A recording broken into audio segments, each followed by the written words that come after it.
Yuma from Ngunnawal country, everyone. Good afternoon.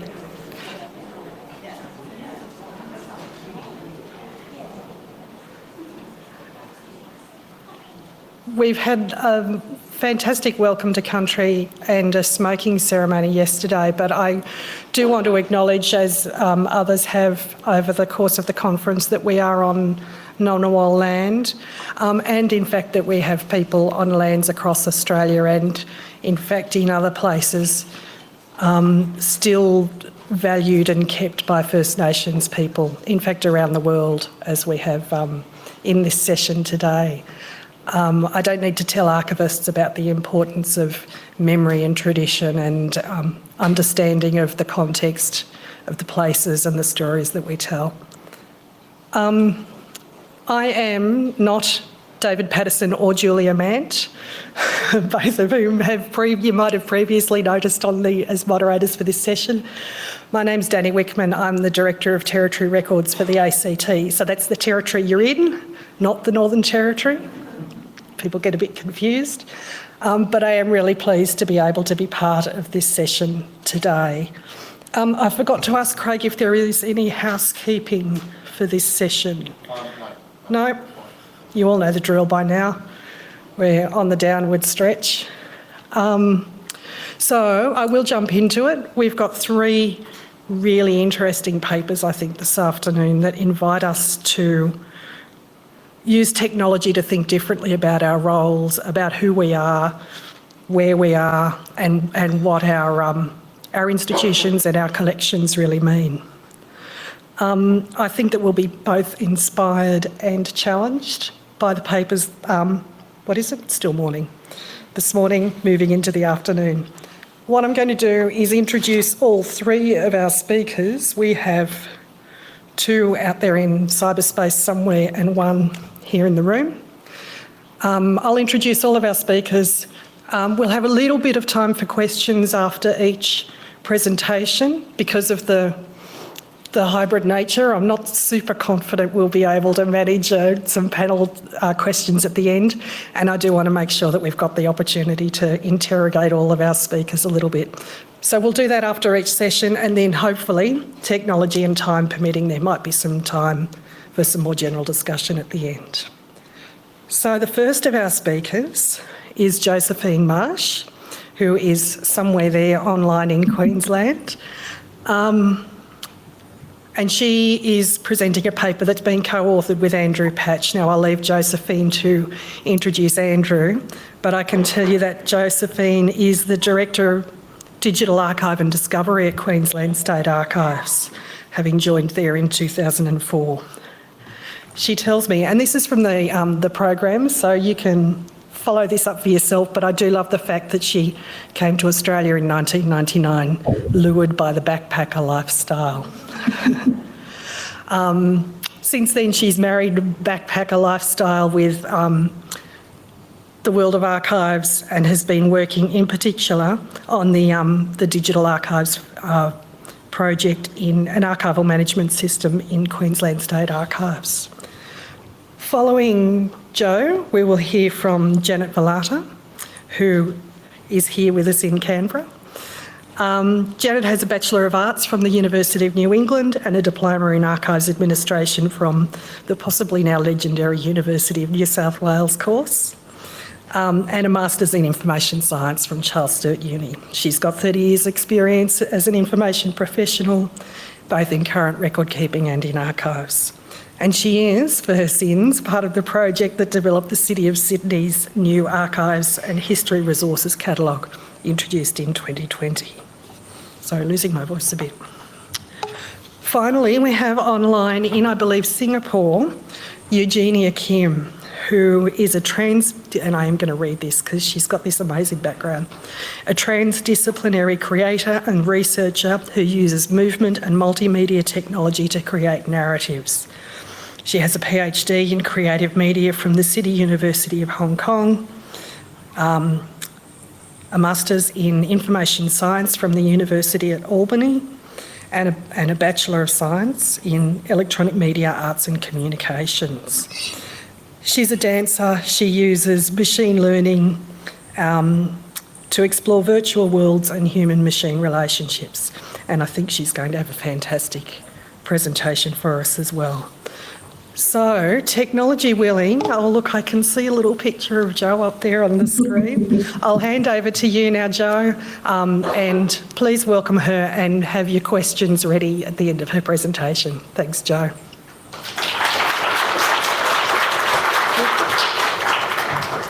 Thanks, Danny. Lovely to be with you today. And firstly, I would like to acknowledge the traditional custodians on the land in Meanjin, where I'm presenting from today, the Turrbal and Yuggera peoples, and the traditional custodians on the land on which the conference is being held in person, the Ngunnawal people. I pay my respects to elders past and present and recognise their continuing role as knowledge keepers in relation to their traditional land. I also extend that respect to all First Nations people participating today. Thank you everyone for your time today and the opportunity to present our current work in progress on QSA's Digital Archive program. As Danny said, my name is Josephine Marsh and I'm the Director of the Digital Archive and Discovery Portfolio. I would like to acknowledge Dr. Andrew Patch, the co-author of today's presentation. We've got so many things that we need to talk about at Archives that Andrew is off presenting somewhere else today as well. Andrew was recently the program manager for the Digital Archive program, but he's now back in his role as the manager of access and engagement. So our talk today, Living in Electric Dreams, will take you on the journey that QSA has been on in realising digital archive capability for Queensland Government. I hope some of you that are the 1980s tragics that we are like the title Together in Electric Dreams. As the image on, next slide. As the image on the screen depicts, a digital archive has been a long-held dream for state archives, and even today it feels surreal to be talking of being near the end of a project that's been through various team iterations and processes. And it's a journey that started way back in 2011 when State Archives appointed Adrian Cunningham as the Director of Digital Archives, even though at that point we didn't have a digital archive. And 11 years later, we are nearing the end of this great journey, with the digital archive scheduled to go live in late 2023. It really has been a journey where we've been standing on the shoulders of giants, and I acknowledge those who have come before us to get us to where we are today. But today I wanted to share with you the way that this critical project has evolved, and while not necessarily a technical conversation today, I want to share with you some of the challenges and opportunities we've encountered along the way. But before we do that, it might be helpful to provide you with a bit of an idea of where we've come from to date. Next slide, thanks.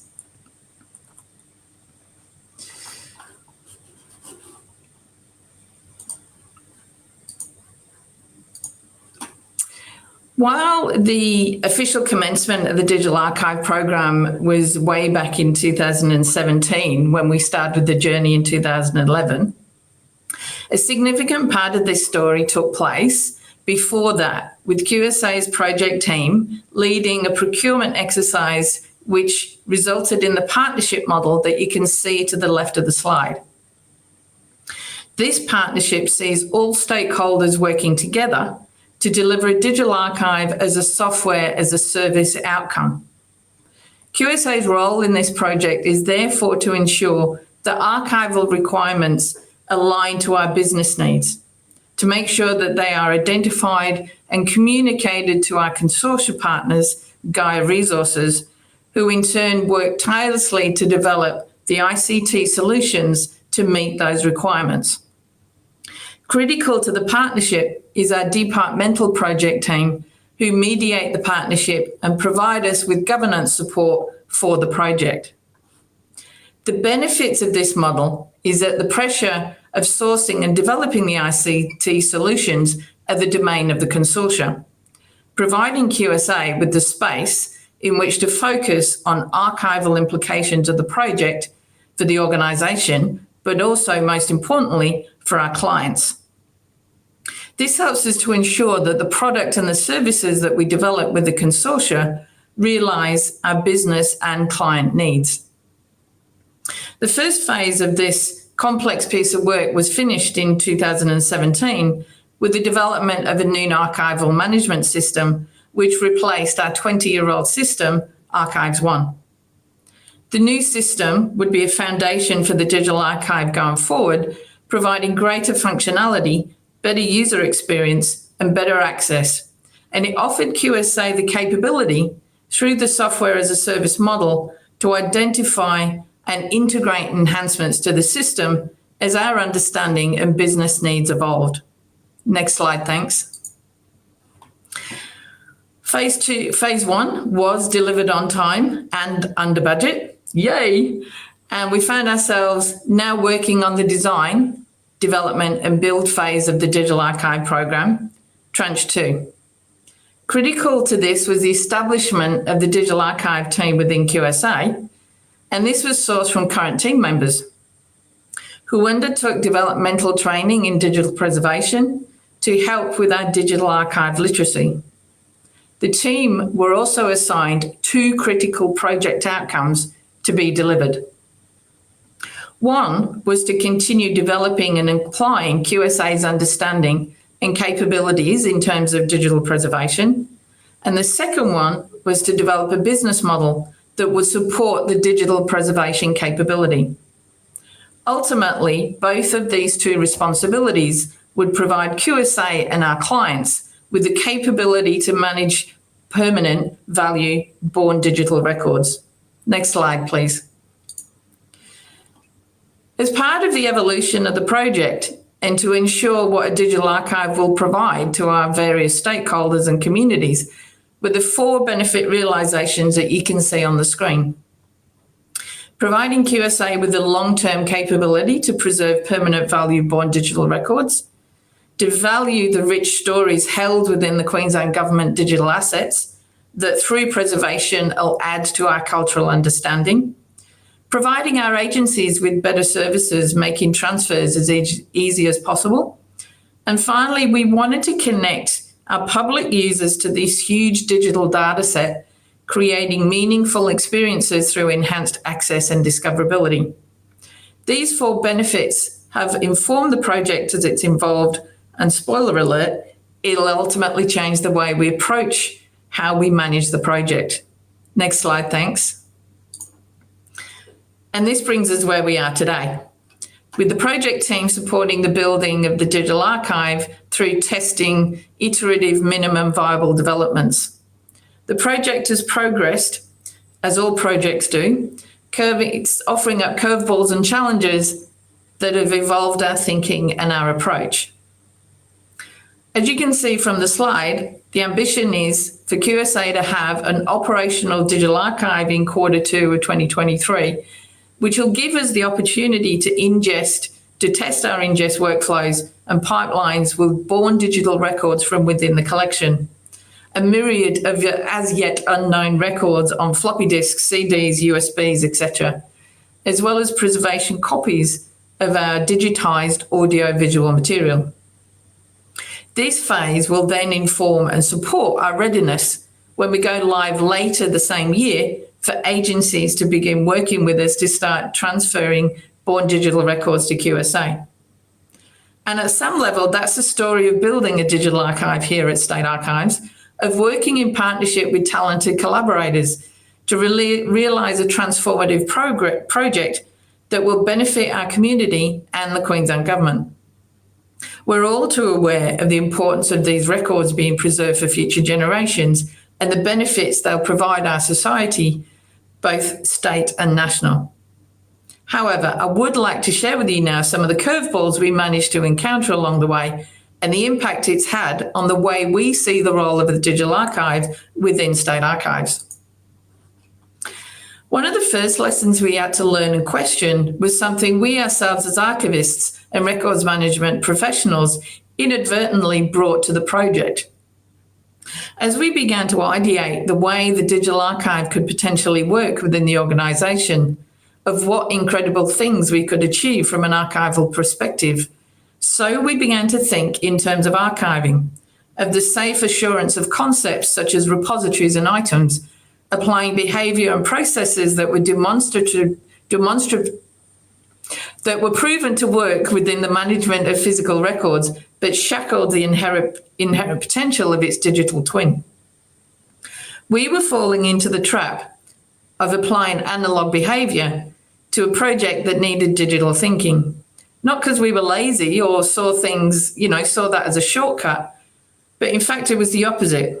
The team were working incredibly hard, working to make sure that the project stayed on track and within budget and was a success, but we needed time to create a culture where we embraced our ignorance, sought out answers when sometimes we didn't even know what the question was. We had to seek to reimagine, to challenge our own biases in terms of the best approach, to think not in terms of series and items, but to think in ones and zeros. To consider how this could work, we had to embrace the opportunities that digital preservation offer, to become comfortable as a team to sit in a space filled with uncertainty, and to be comfortable that we don't have all the answers that we needed at any one time. It's still a work in progress, but we found ourselves kicking around ideas of unstructured data as a digital item not needing metadata precisely, but because the very essence of it being digital means it's made up of metadata. So one lesson we've learned very quickly was to embrace the lack of knowledge, but to be proactive in adding greater understanding, to deep dive into the opportunities that digital thinking could provide. Next slide, thank you. Of course, we had the support of the consortium and the project team to help us to converse fluently in digital preservation. The consortium in particular, an incredible team of talented records management, DPS and technical experts whose insight is foundational in our own development.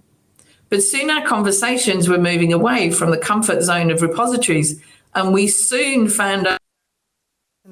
We will, I hope, seamlessly get back to Josephine. Do we have Josephine ready to go? Sort of, yes. There she is. Am I here? Am I back? You are. And I thought... I thought you were frozen in exactly the same place for a moment then. Look, we'll hand back to you. Sorry that we lost you. Take it away, Josephine. Thank you. I think that's an excellent example of being comfortable with the unknown and trying to work out what's going on in the digital space. So I can see we're still at slide 7, so I'll keep going from there on. Basically, we were having to move from an analog thinking into a digital thinking, digital way of thinking, and making sure that as a team, we were comfortable to sit with uncertainty and be comfortable that we didn't have all of the answers at the time that we needed them. Just a bit like that example just before. If you could go on to the next slide, please. One of the lessons that we learnt is very much that we had the support of the consortium and the project team to help us to start to converse fluently in digital preservation. The consortia in particular are an incredible team of records management, digital preservation and technical experts, and their insights were foundational in our own development. Soon our conversations were moving away from the comfort zones of repositories, and we soon found ourselves sort of fluent in all things digital preservation, becoming knowledgeable about ICP implications for transfers, of the impact of checksums, fixity checks, bandwidth, and of course metadata and discoverability. At the same time, the project momentum was underway. The progress of the work, based on an agile sprint methodology, meant that the team and the work moved swiftly. Time becoming marked not by the hour hand, but by the establishment and testing of user stories. So to the point that we found ourselves consumed with the intricacies of what digital preservation meant and what they could provide for our community and users. A new world lay before us of technical and conceptual opportunities to reimagine what an archive could be in the 21st century. How could we become a proactive and engaged part of the GLAM network through the immediacy of access? Yet at the same time, questions started to emerge, questions that we needed to think about. What did success look like? Was it the building of the digital archive? Maybe the number of records we could ingest in the first year, or maybe something more strategic. KPIs based on the representation of agencies within the collection. And really the big question, how much storage were we really going to need for the digital archive? Next slide, please. And then we found our thinking moving away from the technical towards what it actually was that we were trying to do. In part, the technical development of the archive was a bit of a red herring, not in the pointless quest vibe, but more that we could build this solution in isolation, revealing its technical wonder to the world like David Copperfield vanishing an elephant. But this wasn't a magic trick. In fact, we needed people to understand not only what we were doing, but how we were doing it, and even to let them do it to us. We needed our users, our agencies, to understand and feel comfortable with the digital archive, to understand what it offered in terms of business benefits for them, and of course, to become consistent users. Which brings us, next slide please, brings us to the quote by Seth Godin. In the context of getting people to buy into your vision, Seth articulates this very simple position. People don't believe what you believe. They don't know what you know. They don't want what you want. It's true, but we'd rather not accept it. And this quote is critical to the biggest challenge we face as a project team and the real question we've had to solve. A question that had very little to do with checksums and fixity checks. A question so simple in tone, but complex in its implications. That question being, next slide, please. What if no one uses the digital archive? To think about it, we were challenging ourselves to build this technical solution to embrace digital preservation and the opportunities it presented. But the undeveloped aspect at this point, the thing that would define success, was the way we could work with our agency partners to ensure they'll actually use the digital archive. For those of you that are not in Queensland, you might not be aware, but State Archives currently doesn't have the authority to mandate transfers into the archival collection. We're reliant on agencies being proactive in transferring records into the archival collection. So we had to rethink what the digital archive was, not from the perspective of what it meant for QSA as an archive, but for our clients. Next slide, please. And that brings us to the work that we are still very much in progress, Project Connect. As the project title implies, Project Connect is seeking to explore and realise two things. Next slide, please. The first connector is that of how we can create the sense of confidence and understanding with our agency clients. And that will hopefully result in them using the new service and using the digital archive for what it was intended. But the second connector is internally focused, where we have to think about how we position the digital archive within our operational model and what opportunities there are for that within QSA. We can't rely upon the build it and they will come model. Next slide, please. Like many of our peers, we've currently got two teams that intersect with our external agency clients. Collections and discovery, who alongside managing the physical collection, discoverability and metadata, also facilitate physical transfers into the building. And our government records and information team, who provide record keeping policy and retention and disposal schedule advice to our clients.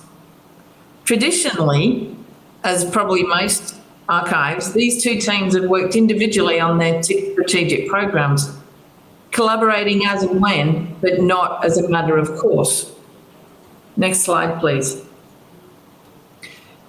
And it was originally envisaged that the digital archive would become part of the collections and discovery team, an extension of what they do in the physical space. They were managing transfers, and by extension, it made sense to maintain that balance. It continued the thinking of seeing the digital archive as just a thing in the box, another service provided to our customers. Next slide, please. But as our understanding grew and the critical question of engaging with our client base became the central question, so we began to rethink that concept, looking towards an alternative model that connects our government records team daily with agencies into the business model of the digital archive. How can we make the digital archive the connector between the two? Next slide, please. During 2021, the Government Records team launched GRIP, the Government Records Improvement Program. That program was designed to make record-keeping responsibilities by our agencies easier to understand, to apply, and to manage. That has benefits for both parties, with agencies being able to improve their management of information, and for QSA to be able to secure those critical permanent records for our community. It covers things like retention and disposal simplification and simplifying our record-keeping advice. Part of GRIP's remit, our strategic remit, was to reposition the team to focus towards working in partnership with agencies on helping find solutions for business problems. Next slide, please. This completely transformed our work program, giving ourselves permission to focus on the challenges that our clients were experiencing and seeing how service offerings we could provide could support them. By looking at the problem differently, we can work with clients to help them understand their records management responsibilities. We can work with them to understand policy and the implications for their businesses. We can work with clients on applying retention and disposal schedules and how they manage information. And we can also work with clients to help improve their storage arrangements. And of course, out of all of that, we can work with clients to then forecast future transfer requirements, helping them understand what QSA needs and what we can do to smooth out that process. Which meant we were talking about things aligned to digital preservation, that we were talking to our clients about record keeping, and by extension, we can also talk to them about digital transfers.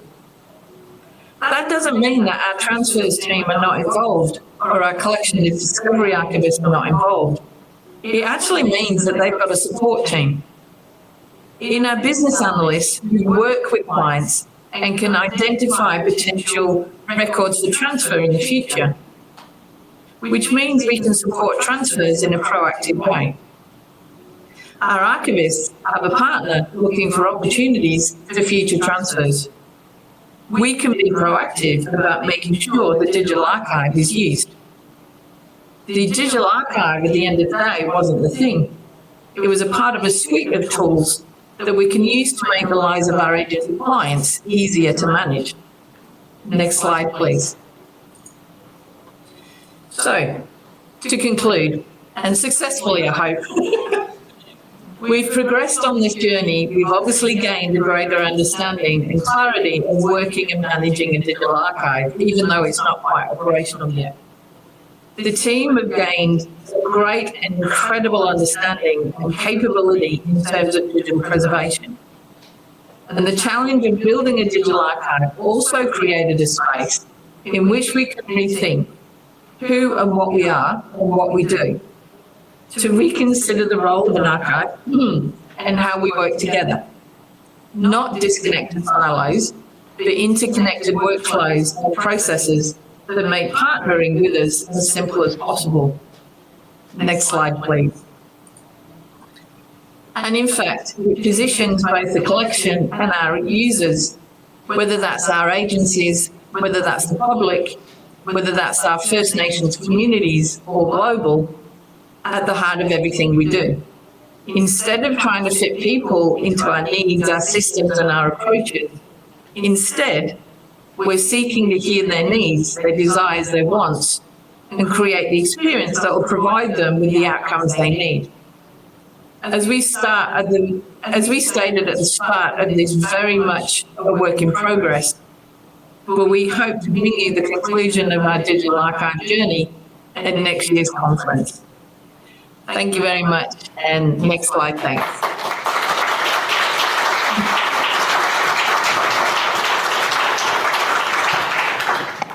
Thank you, Jo, and thank you for just seamlessly stepping back in after that little moment of excitement. Does anyone have any questions for Jo? We have one online.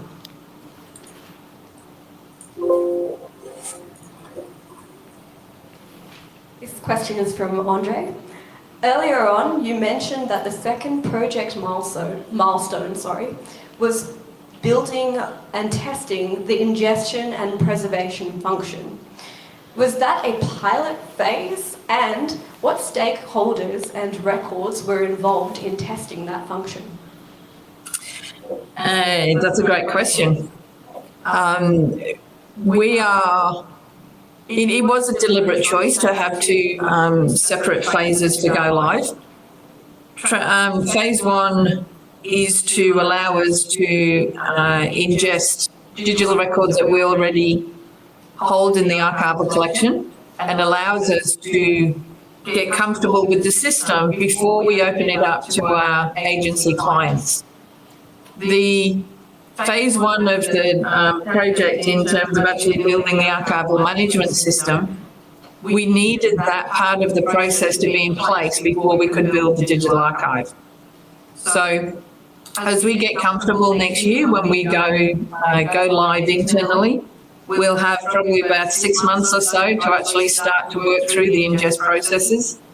And in that process, in the meantime, we'll also be starting to talk to our agencies about the records that we're going to bring in the digital archive and what contenders are. We're not planning to, on the first day of go live for agencies, open the doors for everybody to transfer records, but we'll work with a trusted number of agencies to get records into the digital archive to help our agencies get comfortable with it as well. We've got one more online and then Carolyn, thanks. This question is from Brad. Were there any significant challenges and also people against the new system? I'd say the whole thing is a challenge. No, we've always had support for building a digital archive. We had to get the tone right. As I said, we started this project and thinking about building a digital archive way back in 2011. We had to get the messaging right and the funding support underway to make sure that we got the messaging right in terms of the digital capability of the government and how that intersects and interacts with the record keeping requirements. Everybody works in a digital space now, so making sure that those records are protected for the future.